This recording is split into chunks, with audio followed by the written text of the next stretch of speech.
Welcome back, everybody. Today we're going over this Henry Repeating Arms 3030 all-weather edition that you see here and you guys saw throughout the intro. So a few things go into making it the all-weather edition. Number one is going to be the furniture here, which we'll get into in detail a little bit later, but most notably is going to be the hard chrome finish. It's a matte hard chrome finish, and with that you get all the benefits of chrome, which are going to be, of course, increased lubricity, which really aid in the smoothness of the action. Of course, all Henrys have pretty smooth actions, but this one certainly is smooth as well.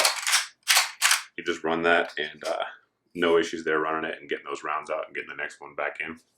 But the hard chrome is also going to give you a couple other things: increased surface hardness as well as corrosion resistance. So if you're using this rifle out in the field or anything like that, you don't have to worry about it rusting or maintaining it and wiping it down like you would some of the polished brass receivers that Henry offers. So what we're going to do next is do a little accuracy test of it and see what kind of groups we can get out of it, come back in, go over the details, and then we'll let you know what we think of it overall at the end.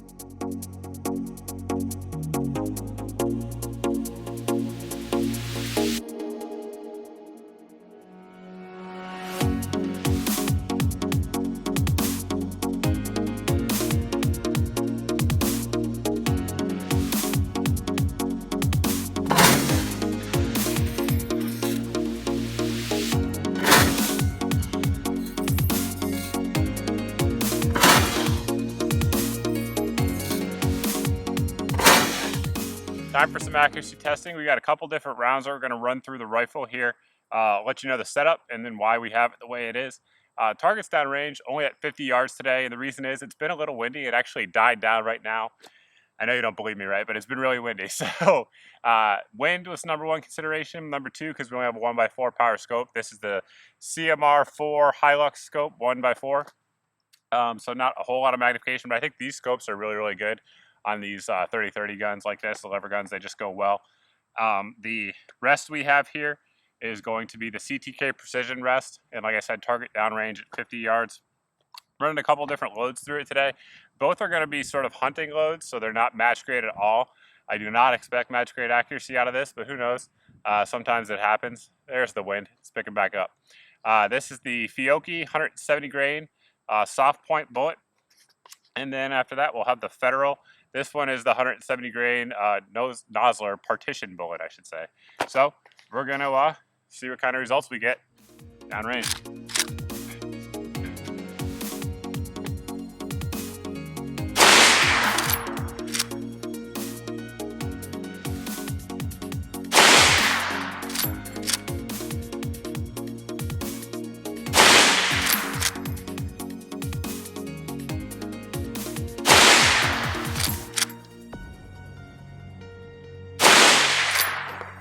There you go. That group actually doesn't look too bad from here. Actually, better than I was expecting. But now we'll load it up here at the Federal, give the barrel a chance to cool down a little bit.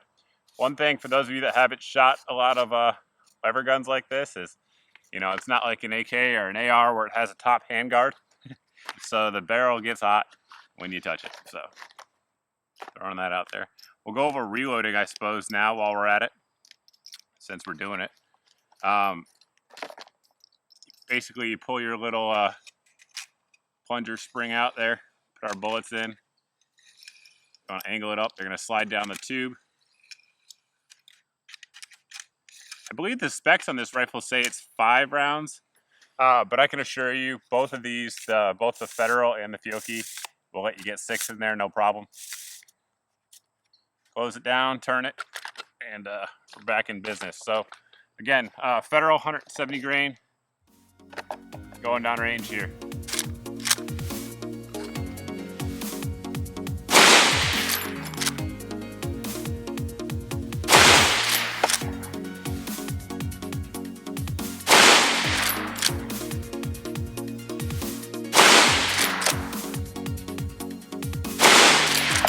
Let's go check it out.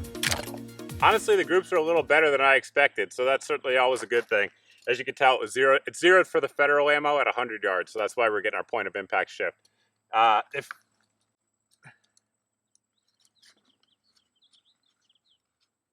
that Fiocchi group right there was just under an inch, so like let's say 7/8 of an inch, so again multiply by 2, we're still under 2 MOA there at 100 yards, so pretty good accuracy with that load.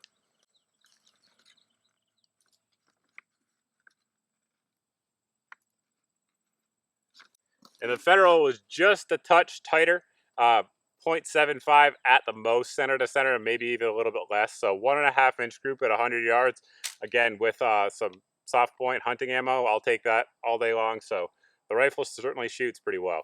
We'll start up front and work our way back, and we're going over the different details of the rifle. Up front at the end of the muzzle here, we do have a nice crown on there that probably contributed to some of the accuracy that we just saw. The magazine tube here is knurled very nicely all the way around, gives you a good grip on it, so that way you can grab it, turn it, positively click, pull out, and then once you have all your rounds in there, turn it back down. You can't see, we also have a little seal in there to keep moisture and water and such out of there. Of course, some of that could come in down here, but it is worth noting. We have a bead front sight, and the barrel itself is a round barrel. Some of the Henry barrels out there are going to be octagonal, but this one being round saves a little bit of weight. Actually, the rifle comes in just over 7 pounds. I think it's like 7.2 pounds on my scale, so very light and handy. And that round profile barrel versus the octagonal barrel has a lot to do with it. Moving on back, we do have a sling swivel up front here on the handguard retainer, and on the back of the stock here we have our rear sling swivel, if it'll actually focus. The stocks themselves are made out of a hardwood, and it's actually treated with a special finish on the all-weather stocks.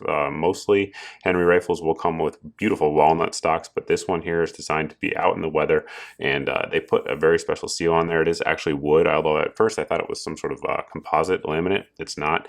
They just put a really tough resin-based finish on there to keep any of the elements out of there, to keep it from cracking, denting, anything like that when it gets out in the harsh conditions. On the top of the receiver, you'll note that it is drilled and tapped for a Weaver 63B mount. Now, it's not the Henry mount. That kind of confused me at first because I had the Henry mount already in my parts bin. Pulled it out, didn't fit, and I looked it up, and sure enough, it's 63B mount, and I picked one of those up over on Amazon, relatively cheap, and it worked well throughout the review. So just pointing that out so that way you guys are informed when you're going out there to pick one up. So that is the top of the receiver. You can see it has nice angled cuts on there to save a little bit of weight. Like I said, coming in just over 7 pounds. And the hard chrome finish that you see throughout the rifle is not on the bolt. That's just something to point out, but it is on the trigger and the hammer there. So the action, of course, like most Henrys, is very, very smooth. And it does have a transfer bar safety to prevent the hammer from dropping. Additionally, we have this safety here that has to be activated when you fully seat the lever. So right now, if I was to actually pull the trigger, nothing will happen until I push the lever all the way up and engage that. Now I can drop the hammer and fire. Moving on back to the stock, you'll note that it is mated up with a full tang on the top and bottom of the receiver. Some of the lower end lever guns out there won't have that. Just makes for a very strong lockup here between the stock and the receiver. And the stock itself is made out of that hardwood with that special finish like we talked about there on the handguard. It gives it that blackish appearance, but still shows really good wood grain, and will help it sort of be long lasting when you're out there in the conditions with it. It's not going to get damaged like you would with a typical hardwood stock. And we do have a rubber butt pad here on the rear. 30-30 is not an overly harsh recoiling caliber, but it does help soak up a little bit of the recoil, so get you back on target quicker, which I certainly like. I think we covered most of the details on the rifle. I haven't been shooting lever guns for very long, so I'm relatively new to it, and they have a lot of things going for them. Number one's going to be reliability. As long as you run that action hard, they tend to be very reliable firearms. Of course, with the hard chrome finish, probably in extreme circumstances, a little bit more reliable than some of the other models as well. Plenty accurate like we saw. All Henry rifles are made in America, so that's something that I know a lot of folks, including myself, like to see. I believe this one was made in Wisconsin. I know they make some in New Jersey as well, but just a beautiful rifle overall. Handles well, balances well. It's not too heavy like we talked about, just over 7 pounds. It's got a good trigger. All Henrys have good triggers. Let me set it, and it breaks right at 6 pounds on my scale, but it's very light, and it doesn't travel far, so it's very crisp as well. So it aids in accuracy like you guys saw throughout the video. So who would use this rifle? What's it for? Number one, fun. In my opinion, lever guns are very fun, and if you haven't shot one, I recommend you test it out. And the 30-30, like I said, is not an overwhelming caliber in terms of power, so it makes it fun to go out there and shoot a bunch of rounds throughout the day. Folks who are in banned states like California here, or many others, Massachusetts, New York, who have magazine restrictions or have feature restrictions on firearms, this would be a great gun for that as well. For home defense or whatever the case may be, if you live in those places, you could do a lot worse than having 6 rounds of 30-30 at your bedside, that's for sure. Additionally, hunters ranchers, farmers, somebody who needs a gun that doesn't need a lot of maintenance but needs to occasionally dispense of animals that could be damaging their crops or something like that. Another good option right here. There's plenty of reasons, and if you just want it because it looks cool and you'll have a lot of fun with it, that's good reason as any, in my opinion. So if you guys have any questions about the rifle or anything else we talk about here in the video, you can always post down below in the comment section. You can also post over at my Facebook page as always. But thanks for watching, guys. Thanks for subscribing, and we'll see you in the next video.